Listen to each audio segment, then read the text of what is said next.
Hey everybody, it's Drewby with DailyRoto. Going to give you a quick preview of our PGA DFS lineup optimizer for DraftKings and Fanduel for the fantasy golf season. Worked on in conjunction with our partners at Data Golf. Really excited about another great fantasy golf season with Data Golf, who powers the fantasy product for DailyRoto. They powered it last year, and we've revamped the optimizer this year as well as the betting tools, and so we're excited about all of that. But today I'm going to walk through the optimizer that you can see here. And the first thing you would do is select the slate. So right now, DraftKings is the only slate that has something live right now. So we'll select their PGA slate. But in the future, this will support the showdown slates for DraftKings, and it will also support all of the FanDuel slates. First thing you'll notice at the top is, for people who were with us last year, it'll look a little bit familiar, but if you're new to the product or you're checking us out for the first time, you'll see the ability to customize our fantasy golf projections. So there are three things that you can customize at a macro level that will impact the entire field. And we've set the bar where we think it's most predictive of what will happen in a golf event based on Data Golf's work back testing this. But you can toggle things like long-term form, short-term form, and course history, as well as the dynamics of the course. So the expected scoring average to par. You can see this week we're forecasting the average score to par to be 2.4 strokes under par, but if you think that it's going to be higher or lower than that based on the conditions of the course and the weather that week, it's something you can toggle back and forth, and it will impact the different projections. Obviously, as the course gets harder, the scores relative to par will decrease, and therefore the fantasy scoring will decrease alongside that. But going back to the original estimates there, the other thing that you can kind of toggle is the long-term form, short-term form, and course history. So in the PGA DFS community, I would say the vast majority of the conversation centers around short-term form, how a guy has done recently, as well as course history, how they've done at that course before. But a lot of the work that the Data Golf team has done is shown that the course history has little predictive power unless the sample size is really large. And so that's why the default is so low. But if you wanted to toss on a small weight to course history because you feel that this course, specifically course history, matters more than others, it has unique characteristics or things like that, or you just want to look at who some of the strongest course history guys are, you can do that there. Similarly, the short-term form, it's set 65-35 between the two. One of the things that I like to do sometimes is run it at 50-50 and just see which golfers are popping a little bit more. Sometimes for the younger golfers, might be a little bit more inclined to lean on short-term form than I would for some of the guys who are, top 20 golfers in the world and have proven over a long period of time what their track record is like. So that's one of the great things about the PGA DFS optimizer. You can see all the players down the left-hand side here. You can see what the conditions will be. You can check and uncheck the players from your player pool using the buttons over here, and you can deselect all or none, or if you want to lock Dustin Johnson into all your lineups, you can quickly do that right there. There's also this key field here, and we'll touch on that a little bit more. And then moving across, we have the sample size. So the number of rounds that are in a golfer's sample that make up the projections. With this field at the top end, most of the guys are going to have a similar sample size because they've been on tour so long. But someone like Cameron Champ, who's a highly regarded rookie, you're going to hear a ton about on podcasts and content based on how far he hits the ball. But you can see that the sample size for him is a little bit smaller. So a little bit more risk and uncertainty with the projection, and that's where you can use the customizer a little bit. The other great addition to the Fantasy Golf Optimizer this year is that we've inserted Data Golf's probabilities into the workbook. So you can see their made cut probabilities, top 20 probabilities, top 5 probabilities, and win probabilities for every golfer in the field right alongside the finish projecteds for DraftKings fantasy scoring and the scoring points encompassing birdie streaks, birdies, bogeys, eagles, all that fun stuff, as well as the total fantasy points for that player. I'm really excited about this feature because I think it helps differentiate between cash game plays and tournament plays. A lot of times people sort on value and they don't necessarily take into account some of the risk that may be associated with that golfer. The next thing that we have for columns is the public ownership projections. And so that is the projected ownership in large field GPPs for every player in the field.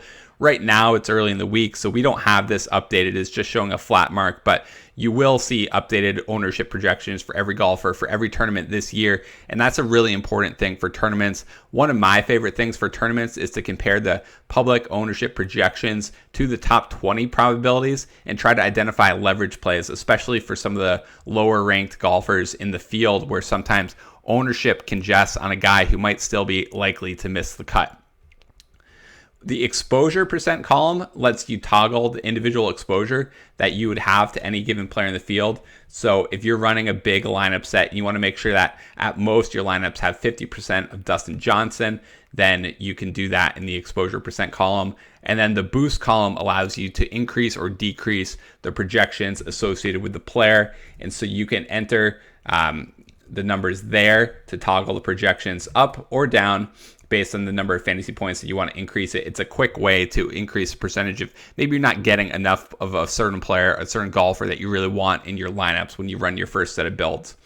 Then you can see the salary for that given slate, the value relative to the salary, as well as the total projected fantasy points. And so all of that information is exportable to CSV down in the left-hand corner, and you can do that with a single click and pull it up and look at all the data if you want to upload the projections anywhere else, or if you want to bring them into a spreadsheet and do any additional analysis.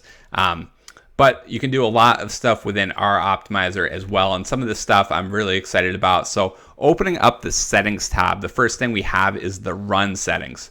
So the default exposure is the default total ownership that you'll have of a given player. In tournaments, PGA DFS is very variant, and I know the first event of the year is a no cut event, but the cut is a fickle thing, and even for the best golfers in the world, a lot of times there's still at least 20% to miss the cut.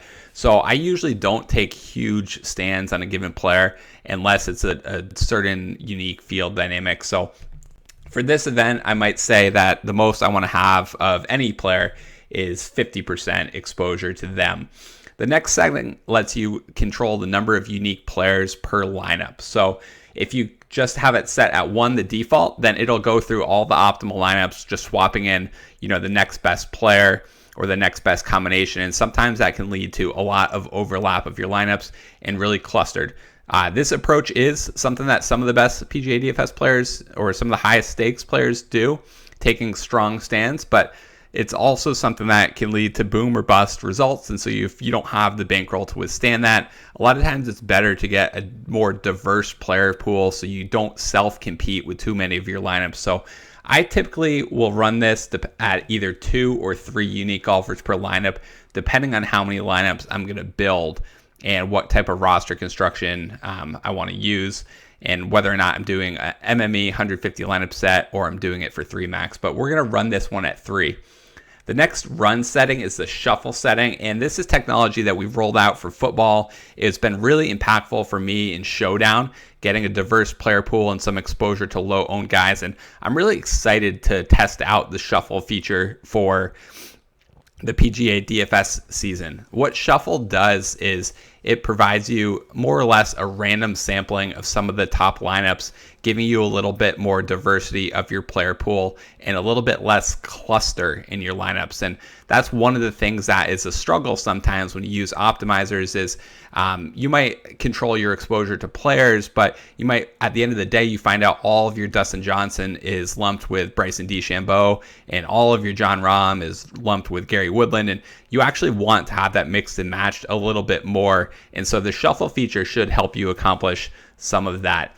The other setting I'm really excited about is the max public owned setting, and this controls the total projected ownership of your lineups. So it's one way to ensure that if you still do want exposure to high owned players who might be chalky, that you're still getting a blend of contrarian elements into that lineup. If you think about the average PGA Tour event, if you want the average ownership of your golfers to be 15%, then you could set the max public owned to be 90, and that would ensure that that's the total ownership. Or you could set it to be 105. Or if you're a chalky player and you're fine eating some more chalk, you could set it to be 120, where the average would be 20% per player at a max. But that's something that I'm excited to play with, and it would help ensure, again, that if you are a player who likes to play some of the highest owned players because you think they're good plays that week, that you're at least getting some different elements into those lineups.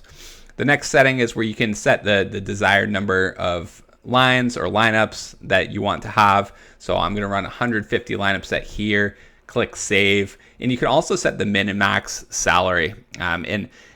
This kind of varies whether or not you want to use it depending on what tournaments you're entering, what week it is. So for the Millionaire Maker, a popular strategy is to leave a couple $100 on the table and ensure that you're avoiding some of those duplicates with other lineups. You could also set the minimum salary. So if you want to make sure that you're not just punting off like 6K golfers for whatever reason, you could set the minimum salary to be like $45,000.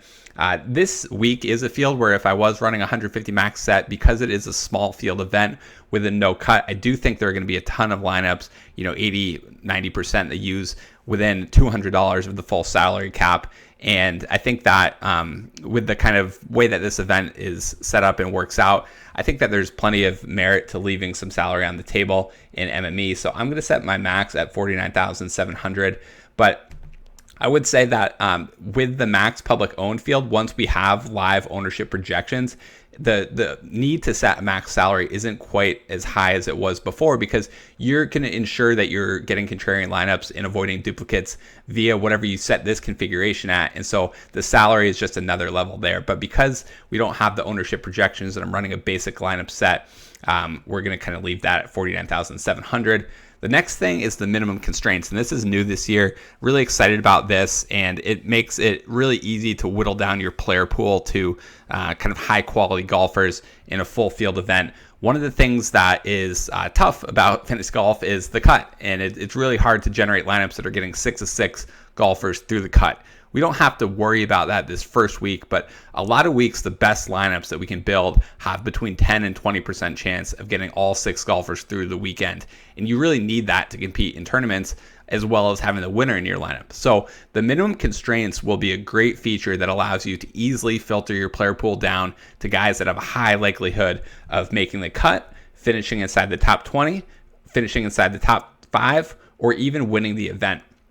So looking over here at our top 20 probabilities, you can kind of see where the highest ranked golfers are. And then as you get down towards the lower end, there are a lot of guys that don't have even a 50% chance of finishing inside the top 20. I think in this small field event, you're going to need all of your golfers really to finish inside of the top 20 to contend in tournaments. And so what I'm going to do is I'm going to set a constraint on the top 20% for this event that shows that I need all of my golfers to finish, to at least have 50% odds to finish inside the top 20 for them to make my fantasy golf lineups for the weekend.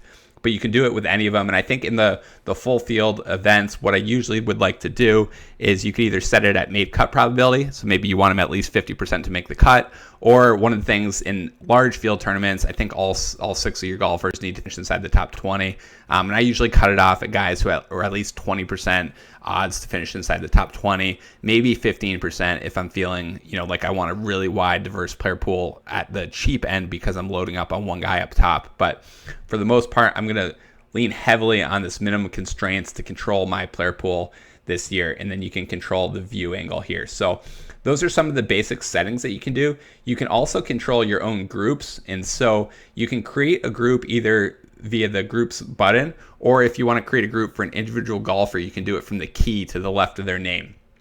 But the first group I'm going to create is for the top ranked golfers here in the field. And one of the things you can do is type in their names. You can add them. So I'm going to add DJ. I'm going to add Rahm to this group. I'm going to add Justin Thomas and Koepka. And these are all the golfers that are more than 7%. And I think I'm going to add Bryson to this group as well, just because he's at 6.8%. They're kind of a clear cut above the next level of projected players in this field as it relates to Data Golf's win probability. And here you can say you want to use at least one of these golfers, at most exactly one, or you could say between 1 and 2.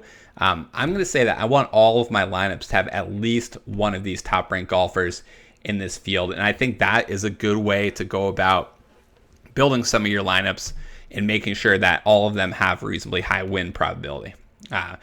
You could also do something similar if you wanted to do with like, if you weren't going to control the cheap end players via the configuration of the 50% cut line, you could set something that says that you want to have at most one golfer of this group in all your lineups.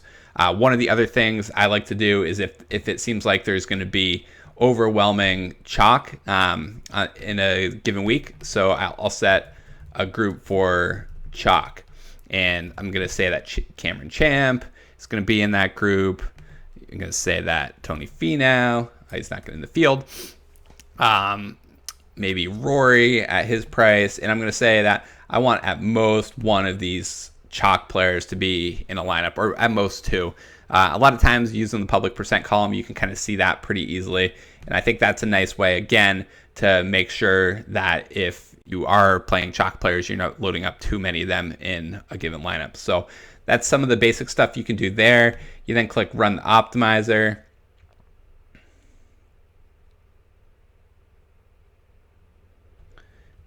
And you can see here the status as it's going. And then all the lineups are going to pop up on your team here. 130 lineups met the requirements that I filled out. So if I wanted to go back and get a full 150 set, I'd probably have to change some of the configurations that I had in those lineups. But you can see that all of these lineups are meeting the given parameters that I set up. You can download these lines immediately, open up the spreadsheet, and they'll be ready to upload into the DraftKings CSVs. So that is going to do it for the DailyRoto Fantasy Golf tutorial. The other kind of piece that you can see here is at the end, you can see the exposure to all of the players in your lineups, and you can quickly see that. If you think that 32% Leishman is too much, you can edit and control the exposure from there. So that's going to do it for the DailyRoto Fantasy Golf tutorial. We're really excited about the Fantasy Golf product with Data Golf. Data Golf does a really great job trying to produce predictive fantasy golf projections rather than descriptive stuff that'll rely on individual strokes gained categories and characteristics. And so we're excited again about the Fantasy Golf product. If you want to access the product, head over to dailyroto.com/premium. You can click to the golf tab and make sure to use the promo golf19 to save 10%.